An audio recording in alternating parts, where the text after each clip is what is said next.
करनाल का युद्ध में मोहम्मद शाह जो है हार जाता, बुरी तरह हार जाता नादिर शाह से करनाल का युद्ध ये 1748 में कल्ले बताए हुए थे कि बहुत सारा आधुनिक इतिहासकार मानते हैं कि मॉडर्न इंडिया का यहाँ से स्टार्ट होना चाहिए 1761 से, क्योंकि 1761 में बहुत कुछ बदलाव आ जाता है। पानी इधर साथ दे रहा है उतना उधर साथ दे रहा है, मतलब कि मुगल का परिधि के अंडर भी देख सकते हैं, मुगल के परिधि में जो राज्य उत्पन्न हुआ ये तीन सुनते रहना है, क्या बोल रहे हैं सुनते रहना, समझते रहना है। और जहाँ जरूरत हो आपको प्रॉब्लम हो गया था कि धोत्री का मतलब क्या होता है, पूरा खोज रहे इधर उधर सब जगह खोज रहे धोत्री का मतलब क्या होता है, समझे में ना आए। तो नमस्ते दोस्तों, स्वागत है आपका हमारे और एक नए यूट्यूब वीडियो पे। आज जो है हम लोग कल फर्रुखसियार तक कर लिए थे, आज हम लोग उसे आगे करने वाले हैं, ठीक है। तो हम लोग स्टार्ट किए हुए थे पार्ट 3 का पेपर 6, ये है आपका जाके TMBU यूनिवर्सिटी का, TMBU university Tilka Manjhi Bhagalpur university का पार्ट 3 का हम पढ़ा रहे हैं, पेपर 6 पढ़ा रहे हैं। सिलेबस सब आपको दे चुके हैं, वीडियो आपको मिल चुका है वो सबका, ठीक है। कल हम लोग बात करते करते फर्रुखसियार तक पहुंचे थे। ये हम लोग मॉडर्न इंडिया कर रहे हैं, मॉडर्न इंडिया पे हम लोग फोकस कर रहे हैं बीपीएससी के मद्देनजर रखते हुए। और आप लोग जब क्वेश्चन लिखिएगा, ग्रेजुएशन में क्वेश्चन लिखिएगा तो अपने आप लिखा जाएगा, यहाँ पे बस बने रहिए आप लोग, ठीक है। तो जितने भी नए हैं सबसे पहले चैनल को सब्सक्राइब करके बेल आइकन दबा लीजिएगा, ठीक है। बहुत सारा वीडियो आते रहता है, आपको समझ में आते रहेगा और उस सबको देखते रहना है आपको। बीपीएससी का भी देखते रहना, ये वाला भी देखते रहना। कल पहला क्लास था और आज दूसरा क्लास है। पार्ट 3 का कल पहला क्लास था और आज दूसरा क्लास है। जो भी आपके जान पहचान में जो भी स्टूडेंट है, जो मित्र हैं, तो वो उन सबको शेयर कर दीजिए आप लोग कि हाँ यहाँ पे पार्ट 3 का बैच चल रहा है बारात लर्निंग पे, ठीक है। तो वो लोग जुड़ जाएंगे सबको यहाँ पे, तब मजा आएगा ज्यादा पढ़ने में। चलिए आप ये सब अपना अपना काम कर लीजिएगा, कॉपी वॉपी निकाल लीजिए। जो हम बोलते हैं कि कॉपी वॉपी हमेशा निकाल के रखना, जब मेरा वीडियो देख रहे हैं कॉपी निकाल के रखिए, क्योंकि इधर उधर का बता देंगे तब आपको लिखना पड़ जाएगा। तो मॉडर्न इंडिया, कल फर्रुखसियार, आज को मोहम्मद शाह, आज को बात होने वाला। अच्छा, फर्रुखसियार के बाद दो बंदा और आता है, ठीक है। एक आता है रफीउद्दर्जा, एक आता है रफीउद्दौला, ठीक है। दो वो आता है और दोनों का शासन पीरियड 2-4 महीना समथिंग ऐसा कुछ है, तो इसीलिए वो सबको नहीं पढ़ेंगे, ज्यादा दिमाग उसमें नहीं लगाना। हम आपको कल सैयद बंधु बताए थे, सैयद बंधु ही ये लोग को बना रहा है, फर्रुखसियार को बना रहा है, रफीउद्दर्जात को बना रहा है, रफीउद्दौला को बना रहा है, और लास्ट में मोहम्मद शाह को भी यही बनाएगा। मोहम्मद शाह को पढ़ना है क्योंकि इसमें बहुत कुछ है, ठीक है। मोहम्मद शाह, टाइम पीरियड आ गया आपका जाके 1719 से 48, 1719 से 48 हो गया आपका जाके मोहम्मद शाह का। मोहम्मद शाह का टाइम पीरियड 1719 से 48। इसमें क्या क्या मेन बात है जानने के लिए, समझने के लिए, जो काम देगा वो हम लोग देखते हैं।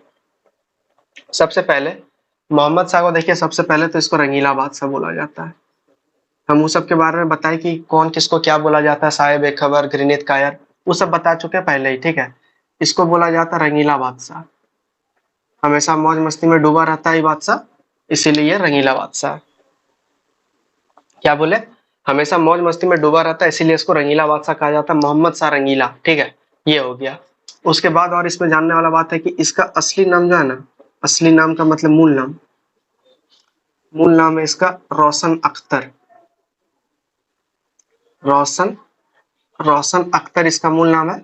और मोहम्मद शाह के नाम से ये गद्दी पर बैठता है। जैसे कि बहुत सारा जो राजा मतलब बादशाह जो हुआ है उसका नाम, रियल नेम कुछ अलग ही रहता है और गद्दी पर बैठता है कुछ अलग नाम से, ठीक है। जैसे कि मुअज्जम के बारे में बताया, बहादुर शाह प्रथम के नाम से वो गद्दी पर बैठा था, तो उसी प्रकार ये है, रोशन अख्तर इसका मूल नाम है, मोहम्मद शाह रंगीला के नाम, मोहम्मद शाह के नाम से ये गद्दी पर बैठ जाता है। और इसमें जानने वाला बात है कि इसी के टाइम पीरियड में दो आक्रमण, बहुत ही महत्वपूर्ण आक्रमण इसी के टाइम पीरियड में होता है। वो होता है नादिर शाह का आक्रमण और एक होता है अहमद शाह अब्दाली का आक्रमण, ठीक है। नादिर शाह ये करता है आपका जाके 1739 में, और उसके बाद अहमद शाह अब्दाली ये सबसे पहला आक्रमण इसी के टाइम पीरियड में कर देता है 48 में। ये करता है पंजाब के साइड में, पहला आक्रमण है अहमद शाह अब्दाली का पहला आक्रमण है, ठीक है। ये वाला वो आक्रमण नहीं है, ये पहला, लगातार 7 आक्रमण ये किया है। अभी आगे डिस्कस कर लेते हैं इसके बारे में। तो नादिर शाह का आक्रमण 1739 में मोहम्मद शाह रंगीला के टाइम पीरियड में, और अहमद शाह अब्दाली अपना पहला आक्रमण करता है मोहम्मद शाह के टाइम पीरियड में पंजाब के रीजन में, ठीक है। और ये नादिर शाह जो आक्रमण जब करता है तो यहाँ से कोहिनूर सब लेके चला जाता है। तो अभी करेंगे उसके बारे में भी, इस सब के दोनों के बारे में ही अभी डिटेल से भी बात हो जाएगा, ठीक है। मोहम्मद शाह के टाइम पीरियड में मोहम्मद शाह के टाइम पीरियड में ही अलग अलग जो मुगल सम्राट का जो जितना बड़ा एरिया था, वो सब एरिया में जो है अपना अलग अलग स्वतंत्र सत्ता स्थापित हो रहा था उस टाइम पे। जैसे कि आप देखिए, बंगाल सत्ता स्थापित कर रहा था, जैसे कि अवध सत्ता स्थापित कर रहा था, हैदराबाद। तो ये सब में देखिए, जैसे कि बंगाल बोले, बंगाल में मुर्शिद कुली खां, मुर्शिद कुली खां। उसके बाद आ जाइए हैदराबाद, हैदराबाद हैदराबाद में चिंकलीज खां, चिंकलीज चिंकलीज खां। अवध में सादत खां।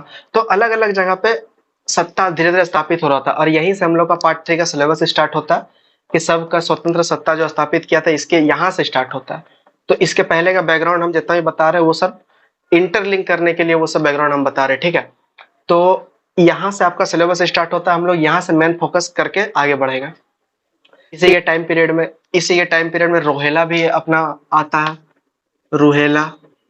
इसी के टाइम पीरियड में रोहेला अस्तित्व में आता है, रोहेला धीरे धीरे आगे बढ़ने लगता है। तो मोहम्मद शाह के टाइम पीरियड में ये सब देखिए कितना अच्छा खासा लंबा टाइम पीरियड है मोहम्मद शाह का अच्छा खासा लंबा टाइम पीरियड है।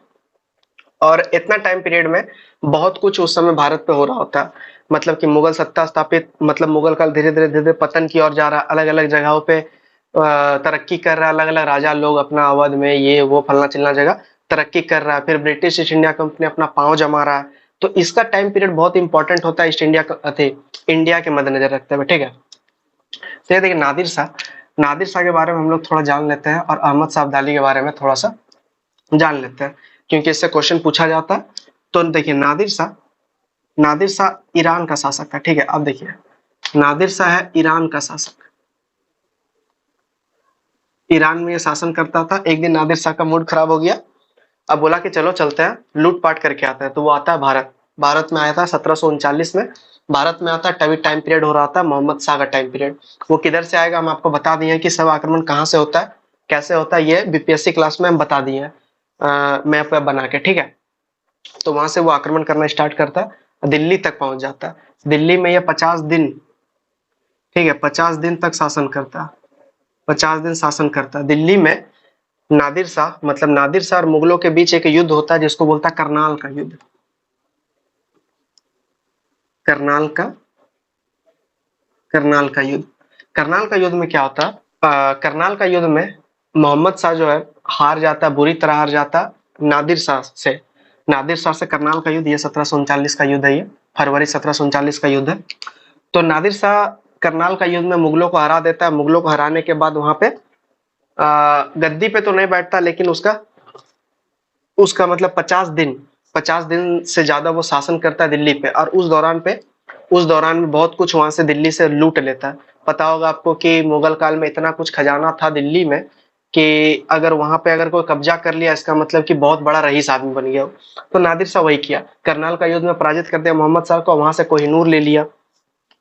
आपका जाके कोहिनूर ले लिया। कोहिनूर क्या है, कोहिनूर हीरा, कोहिनूर हीरा का बहुत लंबा हिस्ट्री है, ठीक है। बाद में जाके पंजाब के शासक जो है कोहिनूर हीरा को लेके आ जाते हैं ईरान से, ठीक है। क्यों लेके आते हैं वो बताएंगे आगे चल के। ईरान का जो शासक रहता है उसका तलवार वलवार गिर जाता है, तो पंजाब का रणजीत सिंह बोलता है कि हम तुमको भिजवा देते हैं, वो भिजवाता है।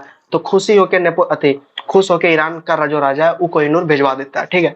तो जब पंजाब हम लोग करेंगे तो पंजाब में ये सब बात डिस्कस होगा, एक एक करके सब डिस्कस करेंगे, बंगाल, हैदराबाद, अवध, पंजाब, जो भी है। तो यही कर लिया। और एक बात इसमें यह है कि तख्ते ताउस को ये लूट लेता है। तख्ते ताउस का मतलब यह है कि मयूर सिंहासन, मयूर सिंहासन को भी लेके चला जाता है। मयूर सिंहासन में ही कोहिनूर का हीरा लगा हुआ रहता है। ये मयूर सिंहासन शाहजहां के टाइम में बनाया गया था। चलिए कमेंट आपके करके बताइए, क्वेश्चन आपके ले रहा है कि मयूर सिंहासन किसने बनाया, किसने बनवाया नहीं, किसने बनाया, मतलब इसका डिजाइन विजाइन कौन तैयार किया था, किसने बनाया। शाहजहां कमेंट नहीं कर देना है, शाहजहां के बारे में नहीं पूछ रहे हैं, ठीक है। किसने बनाया उसके बारे में पूछ रहे हैं। तो ये नादिर शाह के बारे में थोड़ा मोड़ा जानने वाला बात इतना था। अब देखते हैं अहमद शाह के बारे में जानने वाला बात क्या है। अहमद शाह अब्दाली, नादिर शाह जब मर गया, नादिर शाह के बाद अहमद शाह अब्दाली बनता है आपका जाके ईरान का शासक, ठीक है। तो वो देखता है नादिर शाह बहुत कुछ लूट के आया, तो वो बोलता है क्या कि चलो हम भी चलते हैं लूटने के लिए, क्या क्या लूट सकते हैं नहीं लूट सकते। वो भी आ जाता है। वो भी आता है, सबसे पहले पंजाब वाले रीजन में आता है। पंजाब, ये मोहम्मद शाह के टाइम में वो सबसे पहला अटैक करता है 1748 में, पंजाब में करता है, ठीक है। धीरे धीरे करके लगातार सात सात आक्रमण ये कर दिया, 7 आक्रमण अहमद शाह अब्दाली कर दिया है, ठीक है। 7 आक्रमण, जैसे कि हम लोग मोहम्मद गौरी पढ़े हैं, मोहम्मद गजनवी पढ़े, 17 बार आक्रमण किया है। उसी प्रकार अहमद शाह अब्दाली 7 बार आक्रमण किया, 7 बार आक्रमण किया। इसका मेन मोटो यही था कि इंडिया में जितना लूट खसोट कर सकते हैं लूट लेते हैं, उसके बाद हम लोग चलते हैं वापस। यही दौरान इसका एक बहुत बड़ा युद्ध होता है, जो कि मराठा के साथ युद्ध होता है, और उस युद्ध में अवध उसका साथ देता है, ठीक है। बात हो रहा है पानीपत का थर्ड बैटल का, बात हो रहा है 1761 का बात हो रहा है, ठीक है। हम जो आपको कल ही बताए हुए थे कि बहुत सारा आधुनिक इतिहासकार मानते हैं कि मॉडर्न इंडिया का यहाँ से स्टार्ट होना चाहिए 1761 से, क्योंकि 1761 में बहुत कुछ बदलाव आ जाता है। पानीपत का थर्ड बैटल, उसके बाद अवध अलग हो जाता है, मराठा अलग हो जाता है, ईस्ट इंडिया कंपनी अलग रुतबा में रहता है उस टाइम पे। तो यहाँ से मॉडर्न इंडिया का शुरुआत बोला जाता है। खैर उस सब की कल बता चुके हैं। तो अहमद शाह अब्दाली धीरे धीरे करके 7 बार आक्रमण करता है, और 7 आक्रमण में सबसे इंपॉर्टेंट आक्रमण इसका कौन सा है? पानीपत का थर्ड बैटल 1761, जो कि अहमद शाह अब्दाली और मराठा के बीच होता है, जिसमें कि अवध उसका साथ देता है। अहमद शाह अब्दाली का साथ देता है अवध की, आइए आइए इधर से होके घुस जाइए आप मराठा के पास, ठीक है। इसको बोलता है दुर्रे दुर्रानी, अहमद शाह अब्दाली को, अहमद शाह अब्दाली को बोलता है दुर्रे दुर्रानी। दुर्रे दुर्रानी का मतलब होता है मोती का मोती, मोतियों का मोती, मोतियों का मोतियों का मोती, या मोती का मोती, या युग का मोती, ठीक है। इतना कुछ है, हर शिकार होगा। तो ये इतना कुछ है मोहम्मद शाह के बारे में जानने लायक बात। मोहम्मद शाह में ये दोनों आया, ये दोनों के बारे में बता दिए। नादिर शाह कौन था, अहमद शाह अब्दाली कौन था, कितना बार आक्रमण किया, कब आक्रमण किया।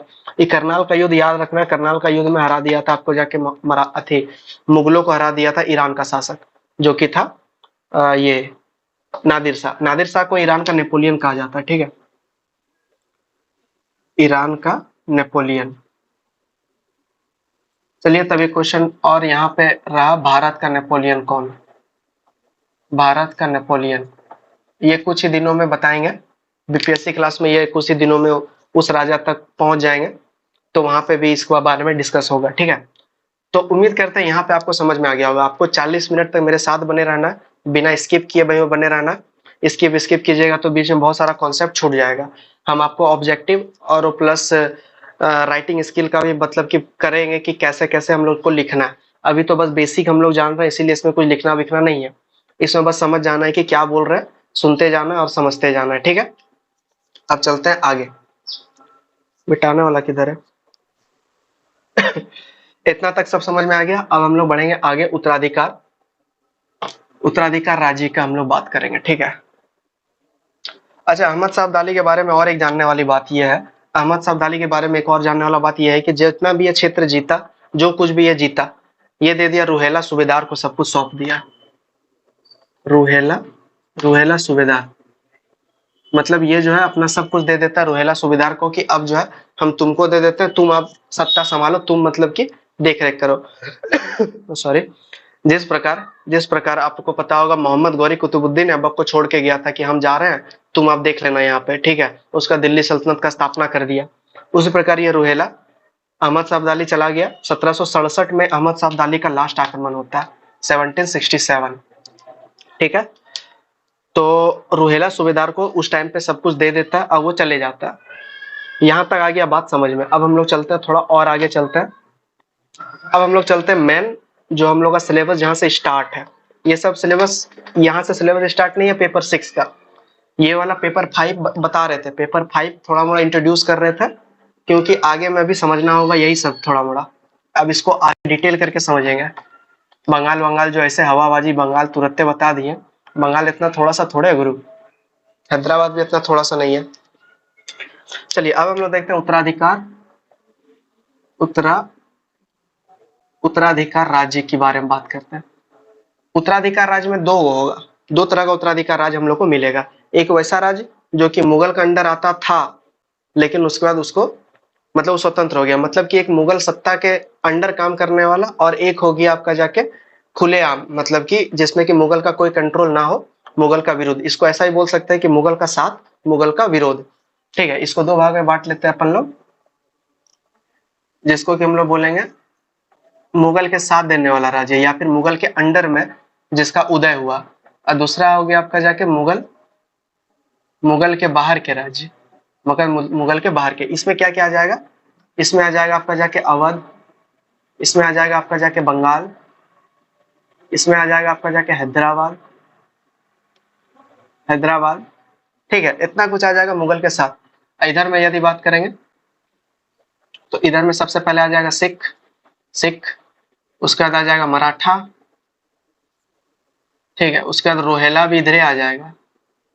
तो इतना कुछ, इतना इधर साथ दे रहा है, उतना उधर साथ दे रहा है, मतलब कि मुगल का परिधि के अंडर भी देख सकते हैं, मुगल के परिधि में जो राज्य उत्पन्न हुआ ये तीनों था, मुगल के बाहर जो हुआ तो ये तीनों था। और भी कुछ कुछ था लेकिन उतना डिटेल, उतना इंपॉर्टेंट वो सब नहीं है, तो उतना दिमाग उस समय नहीं लगाना। अब धीरे धीरे करके हम लोग एक एक को डील करते हैं, एक एक को डिस्कस करते हैं। सबसे पहले हम लोग बंगाल को देखते हैं, बंगाल में क्या लफड़ा शूटिंग हुआ है। सबसे पहले हम लोग बंगाल को देखेंगे, ठीक है। बंगाल, पहले तो ये समझिए ये आज का बंगाल नहीं है, आज का बंगाल ये नहीं है। उस समय का बंगाल का मतलब ये है, उस समय का बंगाल का मतलब ये है कि बिहार इसमें रहेगा, उड़ीसा इसमें रहेगा और खुद बंगाल इसमें रहेगा। इतना बड़ा क्षेत्र हो गया आपका जाके बंगाल। बंगाल, उड़ीसा और बिहार तीनों क्षेत्र मिला के बंगाल कहा जाता था। तो उस टाइम का बात हो रहा है। तो यहाँ का स्वतंत्र सत्ता स्थापित सबसे पहले किया था मुर्शिद कुली खां, मुर्शिद कुली खां, ये किया था आपका जाके 1727 में, ठीक है। सुनते रहना है, क्या बोल रहे हैं सुनते रहना है, समझते रहना है, और जहां जरूरत हो आप लिख सकते हैं, आपको लिखते रहना है। मुर्शिद कुली खां 1727 में स्वतंत्र सत्ता स्थापित किया आपका जाके बंगाल का। इसको मुगल जो है, मुगल इसको बनाया था जाके सूबेदार, ठीक है। देखिए तभी दो तरह का होता था, एक होता था सूबेदार और एक होता था दीवान। दो तरह का। सूबेदार का मतलब ये हुआ कि एक छोटा भूखंड, मतलब सिंपल सा बात है, एक भूखंड का मालिक सूबेदार, और दीवान का मतलब होता है कि जो राजस्व इकट्ठा करेगा वो हो गया दीवान। तो मुर्शिद कुली खां क्या किया कि ये दोनों को मिला के एक कर दिया, ये दोनों को मिला के एक कर दिया और उसको बोल दिया गया नवाब, ठीक है।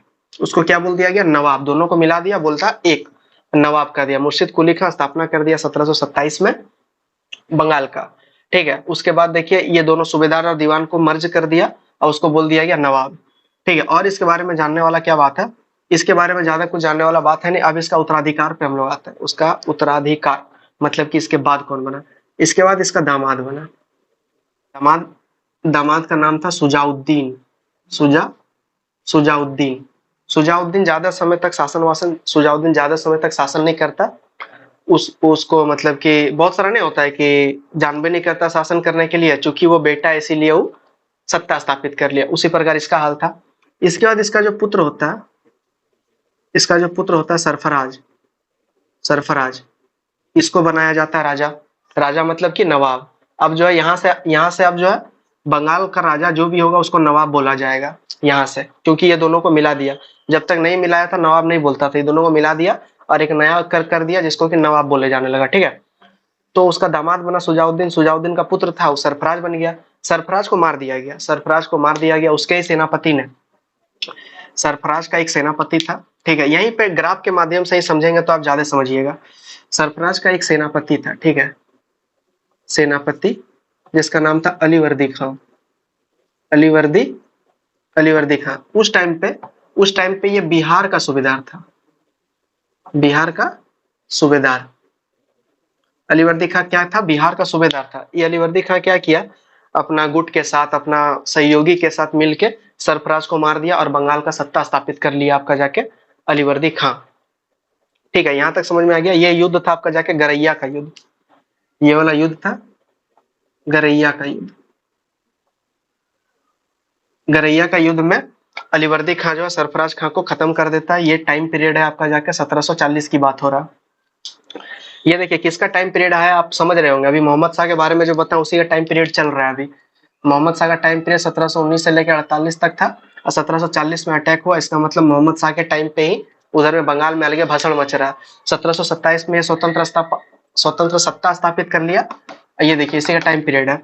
अब देखिए अलीवर्दी खां आ गया। अलीवर्दी खां के बारे में क्या जानने वाली बात है, यहाँ छोटा छोटा करके लिखते हैं, ज्यादा बड़ा जगह मेरे पास अवेलेबल नहीं है, तो इतने में ही आपको समझा देंगे, आपको समझ में भी आ जाएगा। कहीं कोई दिक्कत होता है आप एकदम बेझिझक कमेंट कीजिए, बेझिझक टेलीग्राम में बता दीजिए कि हाँ फलना चीज में दिक्कत हो रहा है। टेलीग्राम का लिंक आपको नीचे डिस्क्रिप्शन में मिल जाएगा, और बहुत कुछ का लिंक जो है आपको डिस्क्रिप्शन में मिल जाएगा। आप जाइए डिस्क्रिप्शन को जरूर एक बार चेक कर लीजिएगा। हाँ, तो अब देखिए अलीवर्दी खां के बारे में थोड़ा मोड़ा देख लेते हैं। अलीवर्दी खां, यही हम लोग यहीं पे लास्ट हम लोग कर देंगे अलीवर्दी खां। अलीवर्दी खां के बाद बंगाल में आगे नहीं बढ़ेंगे। क्यों नहीं बढ़ेंगे? क्योंकि आगे जब ईस्ट इंडिया कंपनी को इंट्रोड्यूस कराएंगे आप लोग से, अभी तक तो ईस्ट इंडिया कंपनी के बारे में कुछ बताया ही नहीं है। जब ईस्ट इंडिया कंपनी जब इंट्रोड्यूस करेंगे तब काम आएगा अलीवर्दी खां के आगे का शासनकाल का। इसीलिए यहाँ पे आगे को लिंक करने के लिए जो जो जरूरत है वही वही सिर्फ बताएंगे यहाँ पे भी। और ईस्ट इंडिया कंपनी जब बताएंगे तब फिर से अवध वो ये सब जो भी जितना भी तभी काम देगा तभी भी हम सब कुछ बताएंगे। ये देखिए अलीवर्दी खां के बारे में क्या जानने वाली बात है। इस सबसे पहला बंगाल का ऐसा नवाब रहा है जो कि मुगल को पैसा देना बंद कर दिया। मतलब कि मुगल को राजस्व देना बंद कर दिया। राजस्व देना कर दिया ये बंद। ठीक है, आप अपना हिसाब से लिख लीजिए कॉपी में जैसे लिखना है। हम यहाँ पे बस शॉर्टकट लिख रहे हैं ताकि याद रह सके कि क्या बता रहे हैं। ठीक है, मुगल को राजस्व देना वो कर दिया बंद। ये पहला पहला बंगाल का नवाब था ये ऐसा करने वाला। पहला नवाब लिख देते हैं। ठीक है, क्योंकि इससे पहले क्या हो रहा था, जब ये था मुर्शिद कुली खां था तो इसको बोला गया था मोहम्मद शाह के द्वारा कि तुम जो है भैया तुम अपना वहां शासन स्थापित कर लिया, ठीक है कोई दिक्कत नहीं है, तुम जो शासन करेगा हमको पैसा चाहिए बदले में। ठीक है, क्योंकि वो उसके अंडर में था। जब मुगल का जब पेपर 5 आप लोग पढ़िएगा या हम कभी बताएंगे तो पेपर 5 में बताएंगे कि कहाँ कितना दूर दूर तक था उसका मुगल का अंपायर, कितना दूर तक था, इसीलिए उससे पैसा लेता था। लेकिन अलीवर्दी खां बोला नहीं, हम खुद सक्षम है अपने आप की रक्षा करने के लिए, हम खुद सब कुछ कर सकते हैं, हमको तेरा जरूरत नहीं है। इसीलिए ये कर दिया, अपने आप को स्वतंत्र घोषित कर दिया। पहला नवाब था जो कि पैसा वैसा देना बंद कर। और इसमें कि मराठा से ये बहुत परेशान हो गया था। मराठा से परेशान हो गया। अब परेशान होने के क्रम में क्या कर दिया, उसको चौथ वसूलने का अधिकार दे दिया। चौथ वसूलने कहाँ पे? उड़ीसा में चौथ वसूलने का अधिकार दे दिया। चौथ क्या होता है बताते हैं। चौथ आपका मन में जो क्वेश्चन है, मेरे मन में पता है हमको कि आपको वो क्वेश्चन है, क्योंकि जब हम भी जब पढ़ते हैं तो मेरे मन में भी वही वही क्वेश्चन होता है कि ये क्या है, वो क्या है, फलना क्या। और ये क्वेश्चन आना बहुत अच्छी बात है। अगर आपके मन में क्वेश्चन आ रहा है इसका मतलब आप पढ़ रहे हैं। ठीक है, चौथ क्या होता है? चौथ उस टाइम पे मराठा किस तरह राजस्व लेता था। मराठा दो तरीका, एक हो गया चौथ और एक हो गया सरदेशमुखी। ये दोनों को भी बता ही देते हैं, आगे भी काम देगा। तो सरदेशमुखी ये दोनों क्या था देखिए, मराठा के टाइम का। ठीक है, मराठा में ये दोनों कर चलता था। चौथ था कि उपज का 1/4%, अतः 1/4 भाग, उपज का 1/4 भाग देगा राजा को। राजा मतलब कि पेशवा, अगर पेशवा है तो पेशवा को देगा, राजा है तो राजा को देगा। तो उपज का 1/4 भाग देगा, वो था चौथ। चौथ वसूलना मतलब यही होता है। तो पूरा उड़ीसा का चौथ वसूलने के लिए दे दिया मराठा को। कौन दिया था? अलीवर्दी खां दिया था, क्योंकि ये मराठा से परेशान हो गया। तो उस टाइम पे मराठा बहुत उछल कूद कर रहे थे। मराठा हर हमेशा सबको एक तरह से बोल सकते हैं कि सबका नाक में दम करके रखे थे एक टाइम पे मराठा। अभी करेंगे मराठा, हम लोग को इस साइड में करना है। मुगल के बाहर का सत्ता हम जो बोल रहे हैं, इसीलिए इसको बाहर का रखा गया, क्योंकि मराठा जो है विद्रोह करने में प्रबल थे। ये क्वेश्चन एक आता है, ठीक है, कि ब्रिटिश ईस्ट इंडिया कंपनी के सबसे प्रबल शत्रु कौन? तो उसका आंसर होगा Maratha. British east India company के सबसे गहन मित्र कौन? तो ये होगा अवध। ये क्वेश्चन आता है, याद रखिएगा। ठीक है, तो सरदेशमुखी उपज का 1/4 हो गया चौथ। और सरदेशमुखी का मतलब ये हो गया कि हम आपके रक्षा में जितना पैसा लेंगे, मतलब कि एक तरह से बोल सकते हैं, अथी नहीं होता है मूवी सब में कि तेरा हम रक्षा करेंगे, बदले में तुम हमको खिलाए पिलाएगा या फिर तुम हमको पैसा देगा। तो वही है सरदेशमुखी, रक्षा हेतु कर। ये होता था रक्षा हेतु कर, होता था ये रक्षा हेतु कर, ये होता था सरदेशमुखी। ठीक है, अलीवर्दी खां के बारे में इतना कुछ जानने वाली बात है। और भी कुछ कुछ जानने वाली बात है जो कि अभी हम लोग नहीं करेंगे, वो वाला करेंगे जब हम लोग ईस्ट इंडिया कंपनी को इंट्रोड्यूस करेंगे तब करेंगे। इतना कुछ बात समझ में आया। अब देखिए अलीवर्दी खां के बाद अलीवर्दी खां का मृत्यु 1756 में हो जाता है, इसका मृत्यु। ठीक है, अलीवर्दी खां का वो मर गया 1756 में। उसके बाद इसका जो दोहित्री है, दोहित्री का मतलब ये होता है कि पुत्री का पुत्र। पुत्री का पुत्र का मतलब नतनी हो गया, नाती मतलब की नाती, सीधे नाती लिख देते हैं, दोहित्री हो सकता है आपको नहीं समझ में आए। एक दिन हमको प्रॉब्लम हो गया था कि दोहित्री का मतलब क्या होता है, पूरा खोज रहे इधर उधर सब जगह खोज रहे, दोहित्री का मतलब क्या होता है समझे में ना आए। तब धीरे धीरे करके इधर उधर से पूछे क्या होता है, पापा से हम अपना पूछे, हम अपना रिलेटिव से पूछे, जिया जी से पूछे कि दोहित्री का मतलब बताइए क्या होता है, तब समझ में आया कि नाती होता है। अपने एचओडी से भी हम पूछे कि दोहित्री का मतलब समझ नहीं आ रहा, तो इसका मतलब होता है पुत्री का पुत्र, मतलब कि बेटी का बेटा, नाती मतलब कि, तो उसका नाती अलीवर्दी खां का नाती आ जाएगा आपका जाके सिराजुद्दौला। ठीक है, सिराजुद्दौला। अब सिराजुद्दौला को लाके इंट्रोड्यूस, सिराजुद्दौला को इंट्रोड्यूस आपके सामने करा दिया। अब सिराजुद्दौला के बाद इंट्रोड्यूस नहीं कराएंगे। सिराजुद्दौला बहुत इंपॉर्टेंट रूलर है बंगाल के दृष्टि से, जो कि आगे हम लोग देखेंगे। तो सिराजुद्दौला सबको मतलब वहां जाके अंत करेंगे जहां से आगे का कार्यवाही स्टार्ट होगा। यहाँ बंगाल में सिराजुद्दौला तक खत्म कर देते हैं। सिराजुद्दौला के बाद मीर कासिम जाफर वाफर जो रहेगा उसको हम लोग आगे देखेंगे, जब हम लोग पलासी पढ़ेंगे, बक्सर पढ़ेंगे, या कुछ भी पढ़ेंगे, जब वो उस चीज से रिलेट कर जाएगा वो चीज, मतलब जहां एक दूसरे टकराएगा, और वही वही बिंदु पे हम लोग वो चीज को डिस्कस कर लेंगे। ठीक है, जैसे कि अभी नादिर शाह टकरा गया, जैसे अहमद साहब अब्दाली टकरा गया, उसी तरह करके जो जो टकराते चलेगा उस सबको लपेटते चलेगा अपन लोग। ठीक है, तो उम्मीद करते हैं ये बंगाल समझ में आ गया। बंगाल मुर्शिद कुली खां से लेके सिराजुद्दौला तक आप लोग। अच्छा, मुर्शिद कुली खां में एक और बात जानने वाला बात है, ये जो किया था कहाँ लिख दे, यहाँ लिख देता है। ठीक है, मुर्शिद कुली खां ढाका से मुर्शिदाबाद, ढाका से, ढाका से मुर्शिदाबाद राजधानी कर दिया था।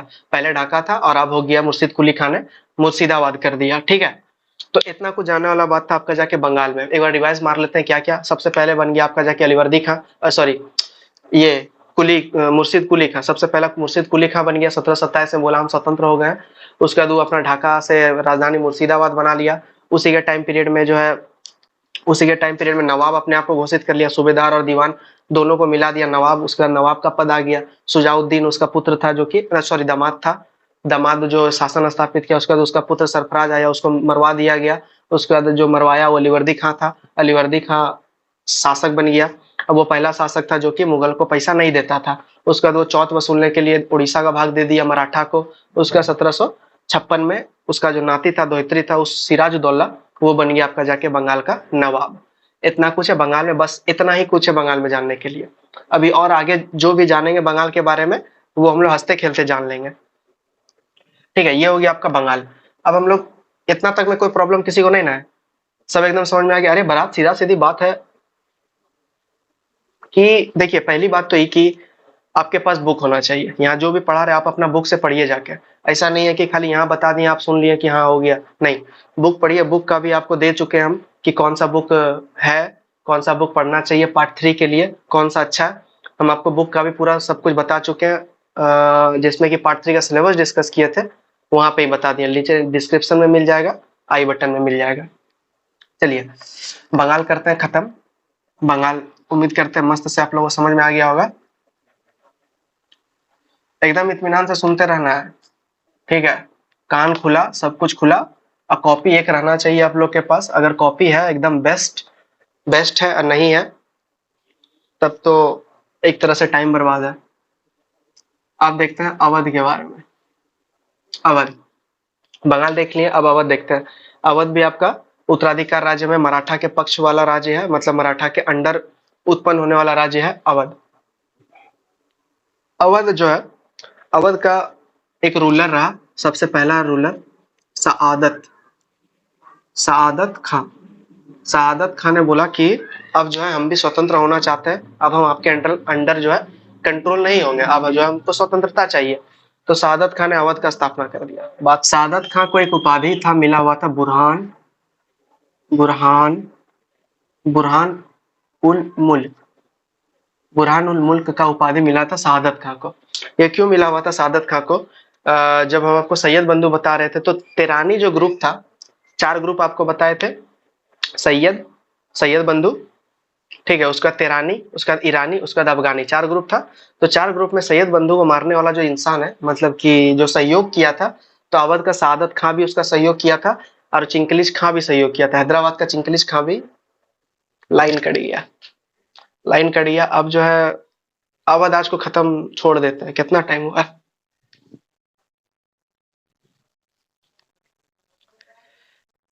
30 मिनट का वीडियो बन गया, और अगर 10 मिनट और सिर्फ रह जाता लाइन ना, अवध, अवध को भी हम क्लियर कर देते, अवध भी बहुत अच्छा तरीका से समझ में आ जाता। लेकिन कोई बात नहीं, अब हम लोग जो है नेक्स्ट कल करेंगे। थोड़ा लाइन कट गया, इशू आप लोग को दिख ही रहा है। हम जो करते हैं ओरिजिनली हम आप लोग को देते जाते हैं, लाइट कट गया फिर भी हम बना ही रहे हैं, ठीक है। अभी आप लोग को दिखेगा नहीं, ये देख सकते हैं, दिख नहीं रहा होगा अच्छा से आपको। तो कल करेंगे, कल अवध कर लेंगे और बाकी सब राज्य भी कल कर लेंगे। तो कल कर लेंगे, मिलते हैं कल को। आप लोग बने रहिए, पढ़ते रहिए मजा से, और आप बेल आइकन दबा के रखिएगा, सब्सक्राइब करके रखिएगा, अपना दोस्त को शेयर वेयर करके रखिए, तब मजा आएगा पढ़ने में। और जो भी क्वेश्चन है टेलीग्राम में कर दीजिए, आप कमेंट कीजिएगा टेलीग्राम में या फिर सीधे यूट्यूब का कमेंट बॉक्स में, ठीक है। और अपना बुक से भी आप लोग पढ़ते रहिए कि कहाँ पे क्या पढ़ना है नहीं पढ़ना है, सब कुछ मेरे साथ आप भी तैयारी करते रहिए जो हम कर रहे हैं। मिलते हैं कल को, धन्यवाद।